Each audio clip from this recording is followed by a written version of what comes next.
and remember to subscribe. This is a quick note, a quick disclaimer from me before we start this video, so just hold your horses. I set out making this multi-part video more so wanting to make a review rather than a recap video. Now I do end up recapping a lot of the show's events, but fundamentally this isn't supposed to be viewed as a catch-up video for the show. I'm more so interested in talking about the show as a creative piece of art than like going over all of the different things that happened on there. I'm not Fishtank Digest. However, I did end up talking quite extensively about a lot of the show's events, and that was because I wanted to communicate to you how crazy this season was, how eventful it was, because that's part of the video. Admittedly, this video, or these videos, did get lost in recapping a little bit, but that's because the temptation to talk about some of the funny stuff that went down was just too great. But just bear that in mind, that this video isn't supposed to cover everything that happened on the show, it's more so just supposed to be a broad overview. I definitely prioritised Bert and Alex, but I'm pretty sure you can understand as to why I did that. I didn't really dive that much into people like Binks and Mizzy, but what's there to really talk about?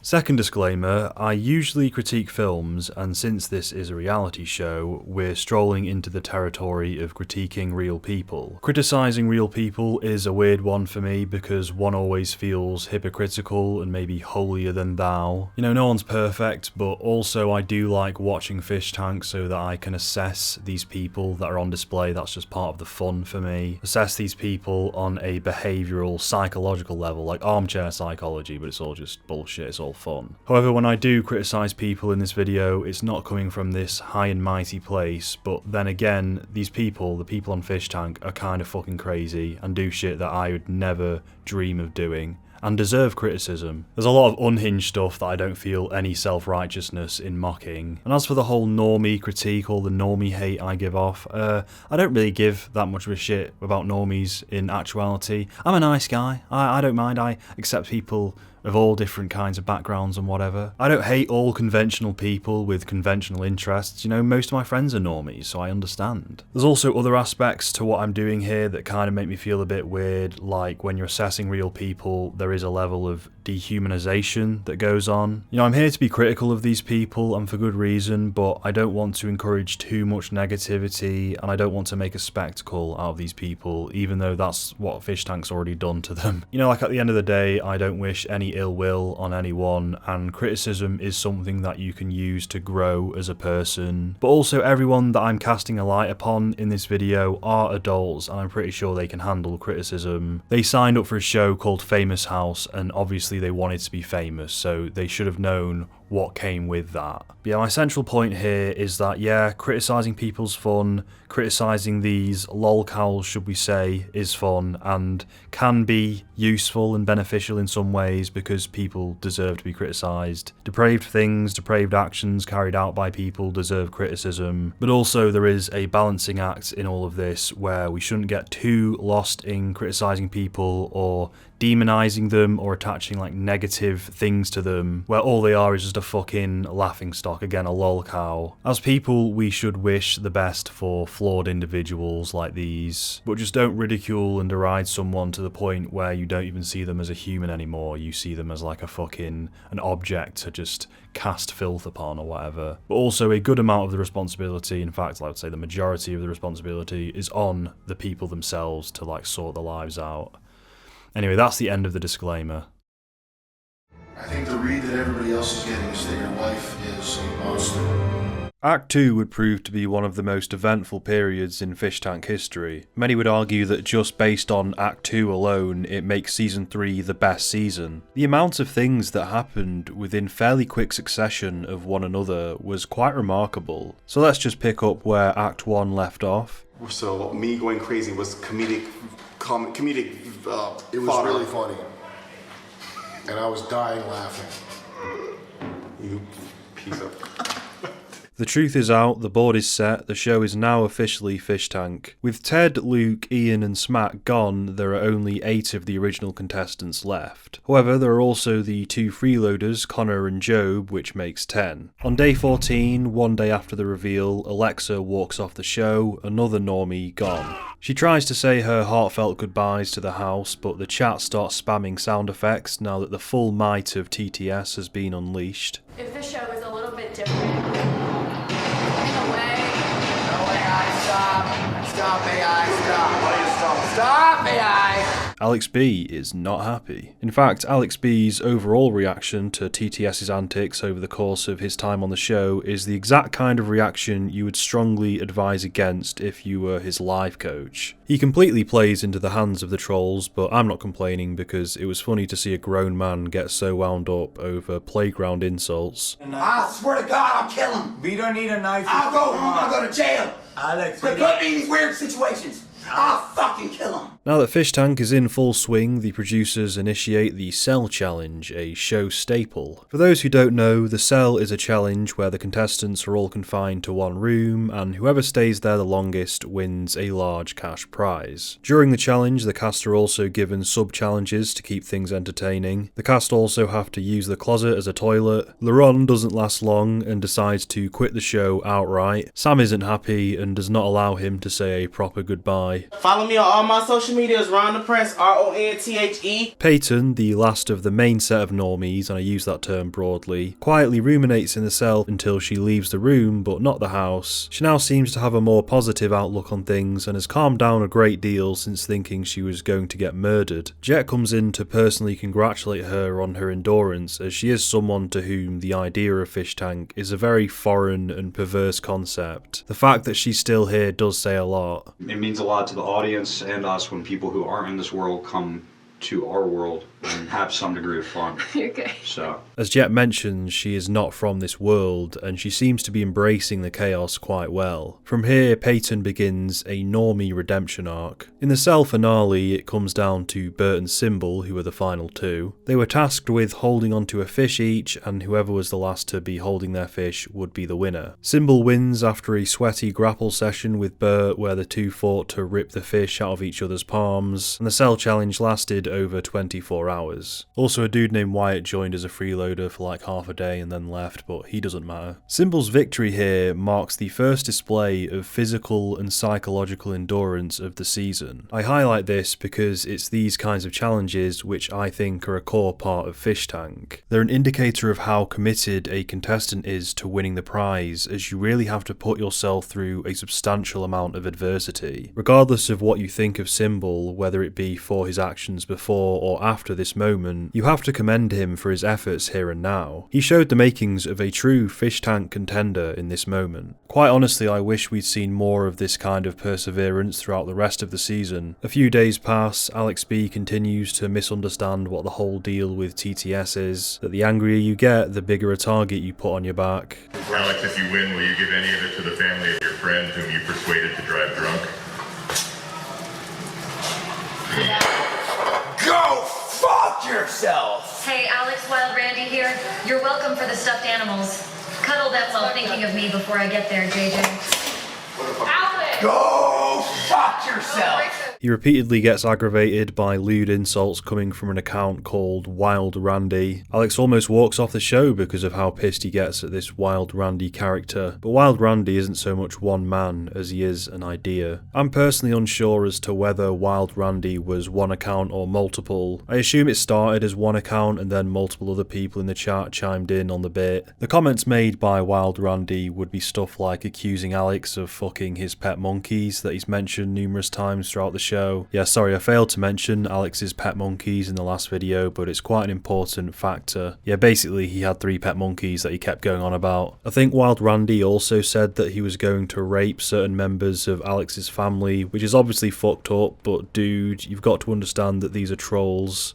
Joking about rape, raping my children, or my fucking beast animals, it doesn't fucking matter. How is rape fucking funny? Production staged a bit where they said that the real Wild Randy was on his way to the tank to fight Alex. Sam got him all psyched up for a brawl, but then it just turned out to be bullshit. We got Wild Randy coming in. Oh my If he touches you, you were authorized to kick the shit out of him. I want to see his ass whooped just as bad as you do. No, Bob, you hit him with the ball. That's right. I need that trait.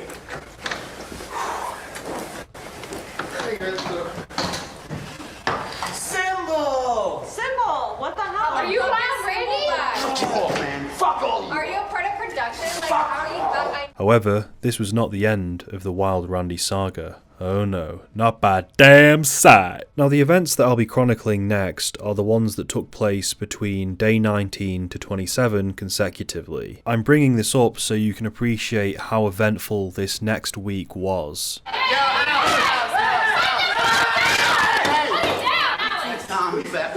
It was day after day of mad shit transpiring. Sometimes the brightest light shines most brilliantly in darkness. You see, the finest diamonds and steel are forged in fires and embers. A brilliant streak of captivating content. Each day completely different from the last. It was fucking awesome. There is a shit ton to cover, so some things will get more talked about than others, but here we go. Bert's paranoia continues to grow. He's almost coming up with new wacky conspiracies about the fish tank every minute. TTS further stokes these suspicions by giving him cryptic messages about the other fish and production, convincing him that certain people aren't to be trusted, and also it just fills his head with bullshit. Bert, the only way to determine if Mizzy is a racist is to press her on whether she's ever made love to a black man. What? Even when TTS just sends spammy shit posts, he latches onto them as though they have great significance. The things he keeps saying, vertical bar, circumflex, JJJ, GGG, what the fuck does all this mean? Circumflex, scarcomplex, gorcomplex, vorcomdex, orson sex, red, chichaya, grahahud, josum, jerchicans, deep. Circumflex, sir. Come, flex, sir. A male word. Come. A male orgasm. Flex. A male pose. Circumflex, circumflex. Production actually at one point give him a notice board to hang up in his room so that he can better organise his conspiracy theories. Now this leads to many things, but one narrative beat that transpires due to Bert's conspiracy arc is where he completely loses it at Mizzy. He becomes convinced that she's been conspiring against him since day one, and then he goes full schizo on her. It's actually kinda rough, like he's calling her a cunt and everything. None of this is true. Oh, bullshit! There's a fucking lie, cunt! You're believing the... Shut up! Shut the fuck up! I'm just thinking of goddamn lies! The rest of the fish just uselessly stand there. Prior to this meltdown, Bert did approach other house members claiming that he'd found out the truth about Mizzy, and instead of calming him down, they essentially threw Mizzy under the bus by going along with Bert's ludicrous headcanon. Particularly for Alex B, this was a perfect demonstrator of just how weak and two-faced this guy is, initially agreeing with Bert and encouraging him to confront Mizzy, and then afterwards pleading to Mizzy that he had no idea what Bert was about to do. Again, similar to the things I was saying in the previous video, he just panders to the headcanon of whoever's in the room. What does Mizzy love to say about Bert? That she's his what? Girlfriend. His favorite. His favorite, yeah. He'll do whatever she says. She said it all of the fucking time. But we didn't ignite this, is what I'm saying. Also, this happened on the same day as this prison challenge, which was really cool. It actually involved a lot of moving parts in terms of bringing tons of new cast members into the tank to play the roles of the prisoners. Bert paid Sam real money to play the role of a homosexual prison rapist, an acting opportunity of a lifetime for him. He goes in the prison/garage and starts acting all predatory to this prisoner number 3 guy, making him extremely uncomfortable. Number 3, why are you so scared? I'm not scared, man. I'm just fucking freezing. Give me your banana. No. It's okay, man. Really, you can take the chair. You can take the chair. Yeah, but he Such a sweetheart, number 3. Yeah, you take that chair. Absolutely. This prison challenge doesn't get talked about as much as other things that happened in this season, but we should acknowledge how ambitious it was, bringing in all those new cast members just for one day. The production value to some of these challenges are getting larger. So Bert flipping out at Mizzy was the first major instance of Bert acting aggressively towards other people. This new persona of his would be dubbed by production and the audience as Dark Bert. The Fishtank site even changed his name to Dark Bert on his profile. Essentially, Bert was growing more and more pissed off and agitated. Production make the fish play hide and seek tag in the dark, with Bert being the seeker. To get him immersed in this role of hunter, Sam takes him aside and instructs him to get into the mindset of a serial rapist stalker. Bert's ultimate dream role, of course. The ultimate rapist. What sort of mannerisms are you gonna have? We've got the look, the eyes bugging out, the lips, the lip licking. Big, beefy little boy. With lots of tasty, delectable meat for me to devour. Sticker Meal is asking that we reduce the pedophile stuff, but the rape is great. Just pretend like it's a movie about a big black rapist. This happens. Behind the scenes, Alex B's wife insists to production that she come on and confront Alex B and Binks, as she's been watching the show live and thinks the two have been hooking up, and they haven't.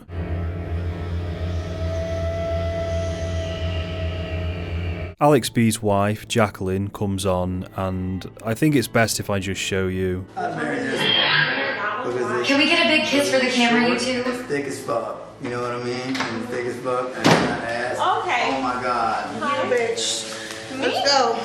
Oh shit. Let's fucking go, bitch. Whoa, oh shit. Whoa. Let go now. You let go now. Let go now. Let go, let go, let go. Shit, they did. Oh shit. I hate you, you stupid motherfucker. Do that. Let's not do that. I didn't do anything. I'm gonna get you, bitch. I'm pretty small. I'm gonna get you, you fucking bitch. Ooh. Lying the fuck about me? I'm gonna lie about it. I'm here to film a show. No, you're not, bitch. I seen you fucking waving your fucking bony ass around my fucking man. He lives here. What am I And that doing? means that you can do this shit to him? That means you can do this shit to him? When did I ever do Does that mean you can do that to him? Of all the things I've seen on this show, this is the most disgusting. This is unholy. When did I ever Manipulate. Whoa. Bitch, manipulate you, motherfucker. Damn. I will punch you straight in your goddamn fucking I know you will. I told her, buddy. I don't care what you wear. Alex likes some big. Alex likes some big. Alex likes some big. Oh, don't you? In another room, TTS tells Bert that Alex is in trouble and that he needs to go rescue him. And remember, Bert takes TTS very seriously. Bert grabs a toy sword and shield and comes to save the day. You the brother-sister dynamic the whole time? You okay? My Little First, neighbor. please. fuck with me, Brad. Come on. No. You want some of this, Brad? They told me to say I was in trouble. And then she come with the sword and the shield.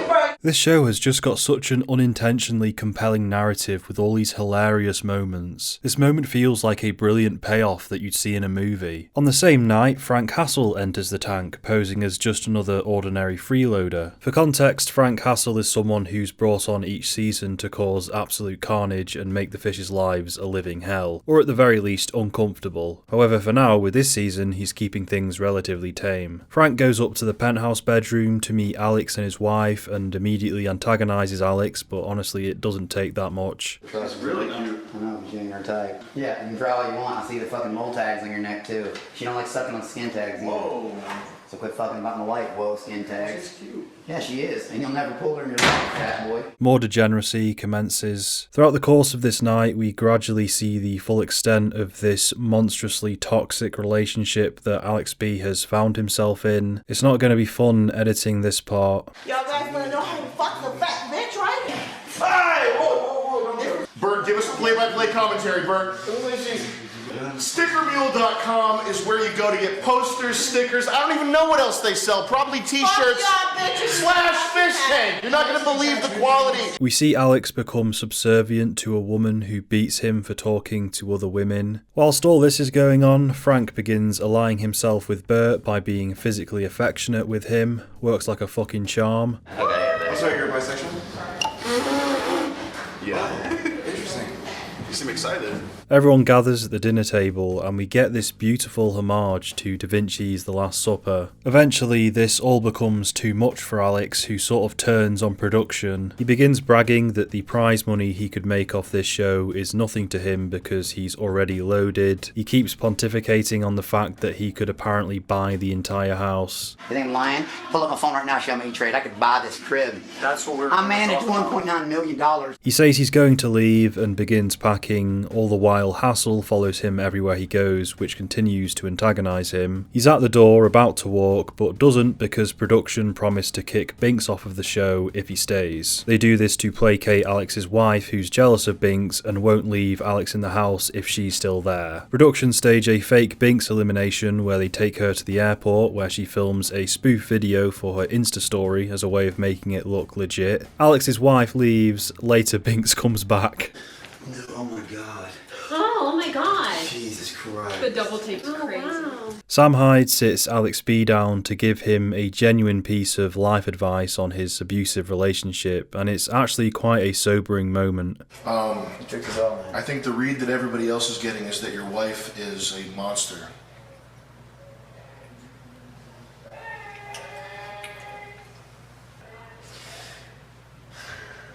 Sam Hyde's a mad bastard, but he does come out with these poignant words of wisdom every now and then. Unfortunately, it's all lost on Alex. When you are a man, you have to, you're in charge of everything around you. And it's also your responsibility for letting a big ogre, Latina, Colombian, mafioso ogre sink her fangs into your life. These people that you've tied your life to, I think you're stupid. What do you mean, these people? Whatever the fuck that thing is, your wife. Right at this juncture, a potential turning point arose for Alex B. A shot at redemption, or at least some form of retribution. Whatever you want to call it really, big or small, just anything to ever so slightly nudge him towards a more healthy lifestyle, but he doesn't take it. My protege is not going to be someone who is huffing BBW Latina farts while being screamed at. Okay, but I didn't close to her. I'll never. I don't want you fucking close to her. I would never. I'm watching all the fucking time. She don't fart, bro. So you got to fix that, my brother. Bro, I'll tell you this. No one's ever heard her fart. She may be today, but she's a lady that she don't fart. I'm being sincere when I say that we're witnessing something very tragic here. But fuck it, it's your life, asshole! Not long after this, Frank Hassel gaslights Alex in confessional. He tells him that he is the famed Wild Randy that has been ridiculing him this entire time. Top 5 Alex fans. What? Just like in terms of viewership. You were one of them? Yeah, I mean, I've sent a lot of TTS. I've like sent roses and like plushies and stuff. What was your name? You know. I don't. You do. No, I don't. You know my name. Say it. I'm the biggest Alex fan. Are you Wild Randy? Even if you're someone who's abhorred by the show from what I've told you about it so far, you've got to admit that this is a pretty funny move. You have the big fat monkey, and you have the 2 little monkeys. No, I don't have no big fat monkey. The thing is, just left. my tiger would eat you for breakfast. Fuck that thing too. I would eat you. After I put 10 bullets in your fat ass body neck. Fuck. I got you by a string, boy. You got nothing, bitch. I do. I'll rip your fucking throat. I'll eat you, boy. Fuck those monkeys, boy. You won't do shit. Oh, I You will. look like a redneck fat fuck. Alex is pissed again, almost walks off the show again, but doesn't. Things get a little physical between Alex and Frank. I'm trying to read this sentence with a straight face, hang on. The fish try and get Bert to go full dark Bert on Frank to defend Alex, but Bert is conflicted because he's already started to fall for Frank. Bert, we need you! I'm like, yeah. Hey, what's Frank, please, don't hurt Alex. I love you, Bert. Don't do this. Please, Don't do this, Bert. I care about Alex. Please, don't fucking hurt. Please, Bert.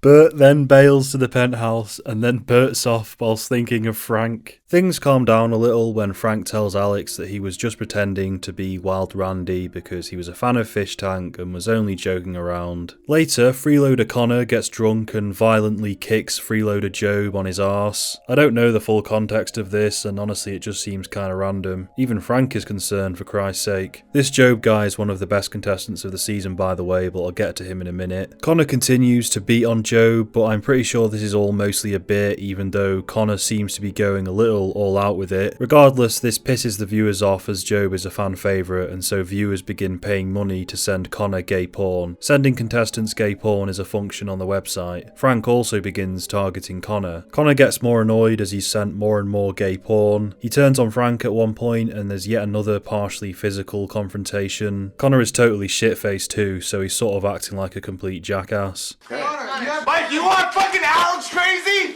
I'll give you Alex crazy. No. With about 300% more fucking muscle to it. Are you still gonna fucking be doing that, dude? Get that fuck out of our fucking room. Alex and Binks have a somewhat flirtatious heart-to-heart, so maybe there is something going on there, but this isn't Love Island, so who cares? Someone in the audience pays to have them handcuffed together, another feature of the website. Binks says to Alex that whenever someone tries to talk to him about a certain topic, the only thing he's worried about is not being at fault, which sort of hits the nail on the head. Alex hates the idea of people being upset with him, and this is why he's always going on these overly defensive diatribes. Because you've gone through so much stuff and made so many mistakes, you're used to getting blamed for shit. So like anytime that someone tries to talk to you, the only thing you care about is that it's not your fault. Bert makes a formal alliance with Frank because he's horny for him. End of day 21. Things do not slow down. In the morning, whilst Frank is asleep, Bert finds his shoe and does this.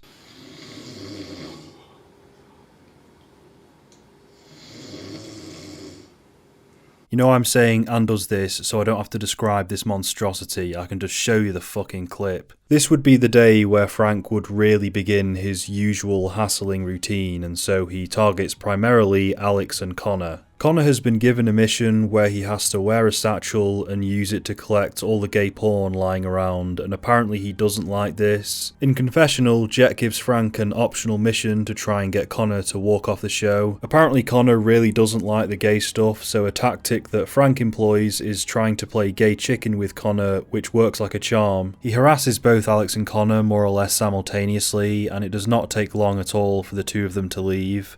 For good this time. This is the biggest thing you'll ever be a part of. Oh, no, it's not. Yes, it is. I've already been yes, a it part of is. this. You're never going to be part of anything bigger for the rest of your life. You're never going to be part of anything bigger, bro. You have no money.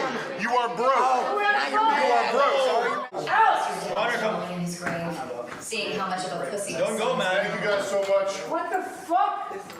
They've left. They walked through the door. That is another night. So Alex eliminates himself, and this is for numerous reasons. One being he thought the rape jokes about his family and monkeys was going too far, another being that he couldn't take being hassled for 5 minutes, a third reason being he'd heard from his wife that his father's obituary had been invaded by trolls from the Fishtank fanbase, which to be fair is fucked up if it's true, and finally because he's apparently got so much money that he doesn't need to be on the show. However, I did find this moment from all the way back on day 4 where he claimed he was only intending to stay in the house for 3 weeks, after which he had other engagements. Then he proceeds to leave right after 3 weeks have passed, so who knows. Enjoy your abusive fat wife. Unfortunately, during his last hours in the tank, we see him behave like a spoiled little cunt really, and a lot of goodwill is lost. You can tell Sam is genuinely disappointed. It was said by many that Alex was the main character of season 3, and there was a whole lot of truth to that. He was the potential protagonist, the person who could have undergone a positive character arc where he redeemed himself and earned the prize. Even though this is a reality show, you can still have these naturally occurring arcs that tie the pseudo-narrative together. Every show needs a main character. Alex was a flawed guy, but he could have undergone a satisfying transformation. But now any chance of redemption had been utterly squandered, like the dude fucked it. Connor on the other hand departs the show because he couldn't take the gay stuff and complained that Frank was trying to sexually assault him, even though he did this to Job the other night. I'm going to take this time to wrap up all of the Alex stuff now and then continue on with Fishtank. All that happened next with Alex after leaving the show was that he had numerous meltdowns on Insta Live where he spread misinformation about Sam Hyde, production and the show itself. However, it was really funny because he'd present information that was commonly known by the fans as if it was this scandalous thing. He'd be like, Jason Goldstriker's real name's actually Sam Hyde, he's been lying to you this whole time, it's a troll. Honestly though, I do hope this guy gets some help. I hope he gets away from this awful partner of his and is able to start living a wholesome life, but that doesn't seem likely to happen at any point in the near future. Jet Neptune does develop a great impression of Alex though, which he later uses to troll Bert. My babies, my monkeys. Just kidding, man. They wouldn't let us bring the monkeys on the cruise ship, but I've been hanging out, man. I've been hanging out. It's good to see you, man. Alex, baby, bro, is this really you? Yeah, man, it's me, man. I paid a lot of money to talk to you, man.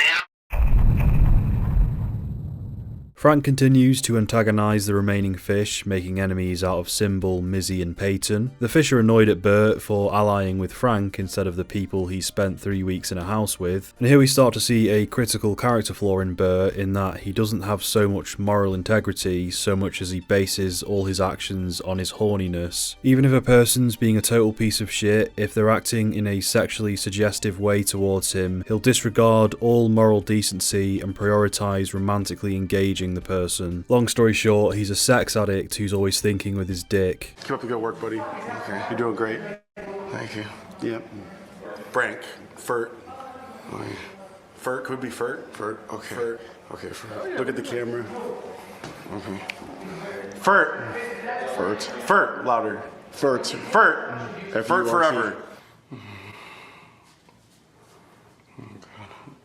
Another important thing that's been occurring within the Bert storyline are these coded messages being sent to him through TTS that are apparently coming from a person named Xavier. Now, Xavier Ravenblood is a character from Blood Games, which is a Fishtank show that I didn't see, so this was all new to me. Basically though, from what I gather, Xavier is a cryptic mage type character played by a really impressive actor who improvises most of his lines. Now, since Bert has been so adamant since the beginning that these shitposting TTSs have actually been cryptic clues, production began playing on this by actually giving Bert a real puzzle to solve. A puzzle that was being sent via TTS by this Xavier character, at least that's the canon. Now on day 23, Jet would actually take Bert out of the house on a buggy and introduce him to Xavier Ravenblood in the woods. This location therein was the set of Blood Games, by the way.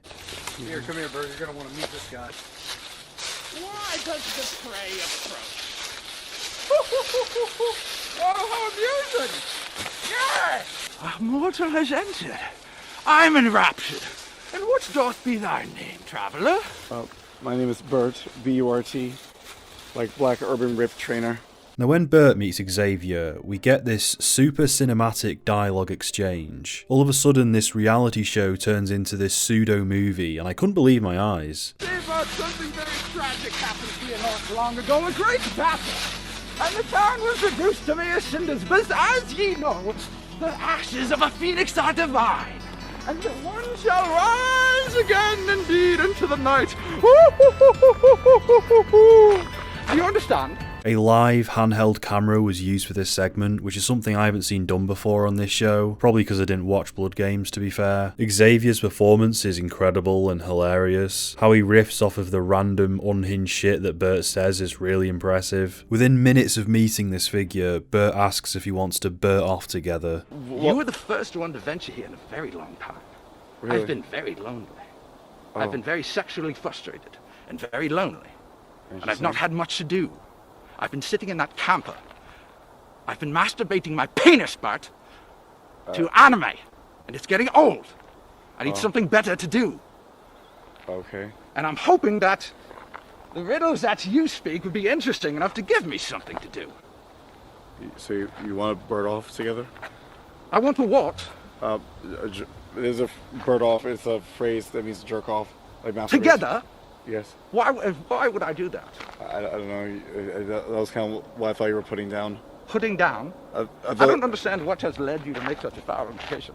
Xavier progresses the narrative that started with the cryptic TTSs, which honestly I'm not really following. He makes Bert dress up in battle gear and the two go on this weird mission. The whole thing lasts like over an hour. Now, there is a great filmmaking quality to all of this which I'm about to glaze. Yes, I know it's not perfect, it's a few people in the woods with a camera with spotty internet connection, but I don't care, I'm gonna be positive, this was so cool. On a cinematography level, I think Vance does a terrific job at following what's going on, always improvising the best shots for each moment. What it reminded me of was a God of War cutscene with this handheld, continuous shot aspect, and this eccentric fantasy character as well. The live also plays music over parts of the broadcast, which fits in with the action quite seamlessly. Say my name, Bert. Captain Ravensblood. Oh, wait, Alex?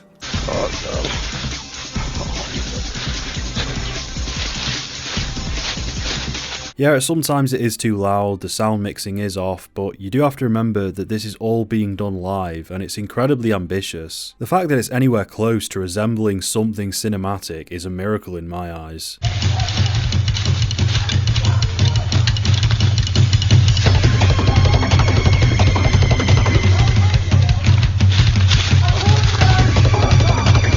When you're watching the Fishtank live at the prime time hours, you'll probably have the option of director mode on the website. Essentially, this is an automatic way of watching Fishtank because instead of having to switch between the cams yourselves, a director behind the scenes does it for you. The director switches the cams live and obviously prioritizes the rooms/cams that have the most eventful things going down in them. So in this next sentence, when I talk about the editing and the cuts, I'm talking about the live cuts made by the director. Whilst we were watching the shenanigans with Bert and Xavier Ravenblood in the woods, on occasion the cams would cut back to what was going on in the house. And the editing and the cuts felt so right, they came just at the right moments, and I was watching this live by the way. It seems to perfectly transition just at the time when there's something important happening back in the tank. And the music being used fits those scenes as well. I haven't touched it the entire time. Away from the night. You're gonna shut it the fuck off? I need to keep my shit with me at all times. That's what I need to do. Because that's what Bert started doing, so we're all doing what Bert's doing, right? Are we all getting boyfriends? Are we all doing this? Are we all not trusting anybody? What else are we doing? I don't know.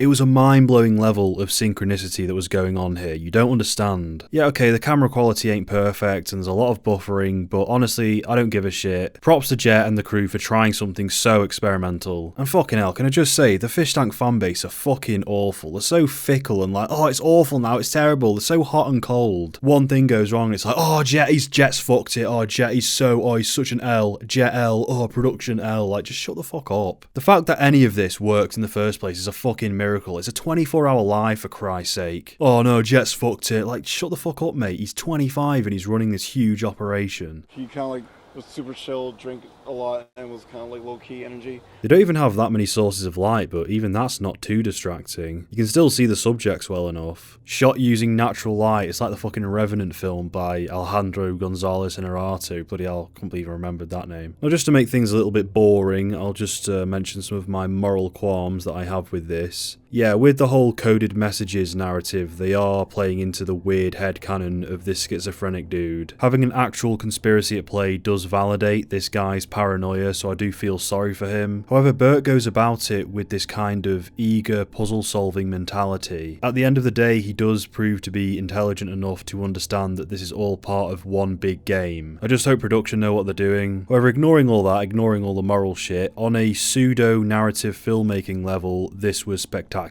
And I'm so glad I got to witness this live. Back at the house, Frank does to the contestants what he's explicitly there to do, which is fuck with them. Nothing physical, just stuff like pouring liquids on them and stealing their luggage. Stapling Symbol's clothes to the wall was the highlight for me. Anyway, the fish aren't actually very good at handling Frank's shenanigans. When he's trying to steal her luggage, Peyton pops Frank in the back of the head. She does it multiple times, actually. To be fair, Frank took a fucking beating this season. Like, Symbol kept attacking him, he slipped down the stairs twice. He had shit tons of cuts on him by the time he left. left. Hassel kinda got hassled, not gonna lie. Still though, the way the fish dealt with him was super retarded. They literally got tons of hints from TTS on how to handle Frank. You just don't engage with him, or better yet, you embrace the chaos. That's what you have to do in Fishtank, embrace the chaos. This isn't just about sitting around chatting for 6 weeks. Symbol was being a fucking idiot. Being a man who takes himself way too seriously, a figure like Frank was bound to rile him up to the extent that he did. He was picking up makeshift weapons and threatening Frank like, what are you doing? I get being spat on's fucking disgusting, but are you gonna kill someone over it? Although Peyton's socking Frank was pretty base, like may have been an overreaction, but it was still kinda cool. What the fuck is wrong with you? Yo. Get the fuck out! No. Production. Give me my stuff! Production. In the fish's defense, production do insist that Frank isn't allowed to get physical with them, even though he repeatedly does anyway, so the rules are a little hazy. The audience did criticise the fish a lot for how they treated Frank, and I did too, to be fair, but we weren't really in the same situation as them. From their perspective, they're in this house, confused as shit, everything keeps changing, random stuff's happening, and then this big guy starts getting in your face and doing weird shit. Fish from prior seasons had a better understanding as to how the show worked, so when Frank arrived, they knew just to roll with the punches. However, this lot may have thought that they were actually going to get hurt, but I don't know, it's a weird one. To be fair, Binks handled it okay, just went along with it and tried to have fun. So Bert returns from his quest, has a conversation with Frank in the penthouse where Frank effectively breaks up with him. He reveals to Bert that he's not bisexual or gay, that he doesn't really like Bert and in fact finds him sick and perverted. He says he saw the clip of Bert licking his shoe soles and was disgusted. Bert is heartbroken, furious and distraught. I mean, I guess there is one problem, I guess. Which is what? I'm not gay. You're bisexual. I'm straight. I like girls. I've been manipulating you and making you want to get you to do it. And I saw that video of you sniffing my shoe and burning off, and it was disgusting. It made me sick. Okay. It's one of the worst things I've ever seen in my life. I see. You're a pervert. You're a sick man. You're a bad guy. I never wanted to be your boyfriend. I don't love you. Fuck you. I never loved you. How much you out? That's using you. You drove out Alex. I loved him. I cared about him. Yeah? And now he's never going back. You're right. He's not ever coming back. You're never going to see Alex again. Fuck you. Production hosts a boxing fight between Bert and Frank in the den, and it's the coolest thing you'll ever see. Bert, this is Alex. Cobra. Go Cobra Kai on him for me. I always loved you, big bro. Avenge me, big bro. Afterwards, Sam calls out Bert for, well, he puts it better than me. He betrayed me. He betrayed this family. You betrayed everybody else based on some guy that's obviously not a gay guy that you knew for 2 days. He took advantage of my emotions, my feelings, my affections. Yeah, well, that goes 2 ways. Look at all these people that you were ready to turn your back on, that you did turn your back on, dude. You need to get control over the lust. That's what we need, Bert, in your life. No more sniffing shoes. No more hyper gay shit. Just be normal gay guy. The next day, after another round of hassling, production tell the fish that they can use their fish bucks to pay Frank to leave the tank. So that happens and Frank leaves. The fish spend the money they've earned from challenges to get this guy out of the house. Frank is his own challenge, and instead of overcoming it or bearing with it, they cop out and buy him off for a total of $3,700. For lack of a better word, this is kind of gay. They didn't learn to endure Frank's destruction, they didn't learn to embrace the chaos, they didn't grow as people, they skipped the level. I just wanted to say cheers to us for being the fastest season to get Frank out this motherfucking house, from what I heard. Anyway, then Ian returns. Fucking Ian, man, the most interesting person in the universe. You remember this guy, right? He was from Act 1, he was the first to be eliminated. He'd end up leaving again 2 days later because he couldn't handle white people saying the N-word. Had he not been watching the show? You're on Fishtank, brother. Honestly though, this guy fucking sucked. Like, he was an idiot. Every time he got pranked, he'd be like, oh, what's going on, man? I just wanted to come here and chill for a bit, man. I came here to chill. So he wanted to sit on his arse and do fuck all? Like, you're on a show, mate. Pull a finger out. Ian! Get the fuck up now! Now! Get the fuck out, man! Now! You little bitch! I'm done with chill, bro. Like, I can't really just chill. What do you mean I can't just be lazy? Listening to him explain to Job why Job couldn't say the N-word, but he could, was peak brain rot. And he kept repeating the exact same phrases over and over again, like he had 3 default lines that he could go to and nothing else. I just don't want him saying that disrespectful ass shit around me. Oh, what's he saying? You like saying the N-word and shit. He like, is he? Don't say that shit, alright? They can't relate to that shit. Don't say that shit around me. You cannot say that shit. I don't give a fuck. I don't give a fuck. Don't say that shit around me, alright? That shit is racist. Don't say that shit anymore, alright? I don't give a fuck who you is. Nah, you can't say that. I don't fuck with that shit, for real. His logic was white people can't say it, but Mexicans can. Well, I can say it too. Cause they're my people, bro, but they not your people. You Mexican. I don't give a fuck.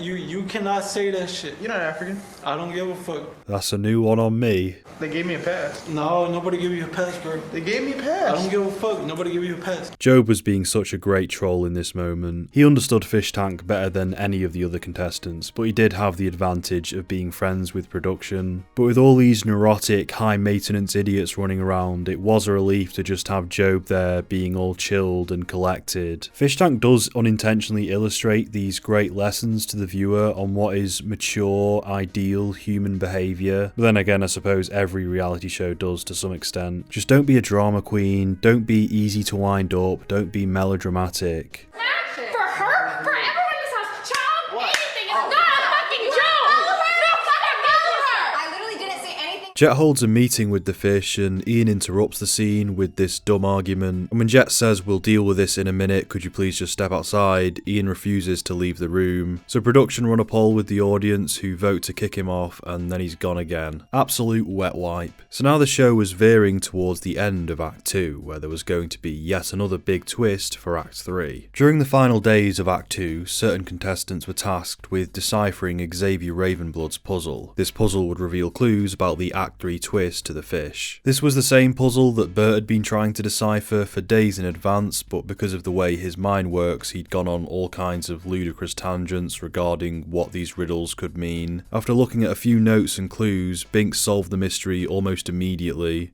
Are they gonna start this next season while we're still in the house? And we have to pretend. And we have to pretend like we don't know what's going on. So what was going to happen was that for Act 3 there'd be another hard reset, the tank was going to go back to Famous House and a whole new cast was going to be brought on. A whole new cast that was going to be just as ignorant as these people were when they first came into the house. The remaining fish would have the task of posing as one of these new contestants, blending in with these people as though they were in the exact same situation. A really cool and unexpected concept that would have made for a great third act, but we'll get to that later. To prepare for this next stage, production commenced a big cleanup of the house to remove all evidence of the carnage of Fishtank. And this cleanup, by the way, obviously has to be quite extensive. This place has to look like a completely fresh house in which no one has been living in for the last 4 weeks. Before Act 2 came to a close, however, there were numerous other standout moments that were really funny. On day 25, a man came in to give 4 of the fish a polygraph test. We learned some pretty interesting things about Bert. Do you have an IQ above 150? Yes, I have a documented letter from a psychiatrist or psychologist. I had an IQ score of 160, which allowed me admission to Mensa, Intratel, and 999 Society. Those are all 3 high IQ societies. Do you have muscle implants? Yes. So I'm not sure where the information comes from this last question, but it's asking, have you ever bottomed in gay sex? Ever done anything of a sexual nature that you're now ashamed of? I've had sex with people who are married. Have you ever had sex with a black guy? No. So have you ever acted out a sexual fantasy based on age, regression, or wearing diapers? Oh my god, no. Some of these people are twisted. They also made Symbol do a Minecraft stream where Job coached him on how to play, and that was really funny. You put it on the ground, you piece of shit. Yeah, exactly. I mean, it's already on the front. Symbol, you need to make a redstone clock. It is imperative. Please help. I am Indian. Oh. No, the other one. The other one. Crafting. Now you got the 2 sticks. Use mouse cursor or tab button to select element. Fucking tree, dumbass. Then the IP address got shown and the server got raided. Tries_that join the game. Squishy_boy7 join the game. CL34 you died. On day 26, we had the disability challenge, which was fantastic. The challenges weren't very strong this season, but this was definitely an exception. It felt like classic Fishtank on this night. Symbol was terrific, playing a paralysed Stephen Hawking's type. Binks really stood out, playing a schizophrenic. Honestly, everyone did well. The fish actually had an objective, one which they nailed. This was also when the Sticker Mule mascot made its appearance, a real sponsor of the show, I believe. It was doing funny bits like wheeling Symbol off into a corner and then just leaving him there. All in all, this challenge was one last Act 2 gem. But I want you to be my baby. We can talk about it, lift me up. So you're my favorite baby. You're my favorite baby. You know you're not the most popular in the house, but you won over a lot of people with your performance. You were very committed from start to end. You didn't move an inch. And we thought the stuff you were saying was funny. There was one last elimination before the big reset where Mizzy was eliminated, leaving Binks, Bert, Peyton and Symbol as the final 4. Day 28, the day of the big cleanup, and day 29 would be the start of Famous House 2.0. Thank you to the patrons, thank you Matt Delaney, thank you DF, thank you Mason Lydon, thank you Oh I'm Dean, and thank you Doug Gem.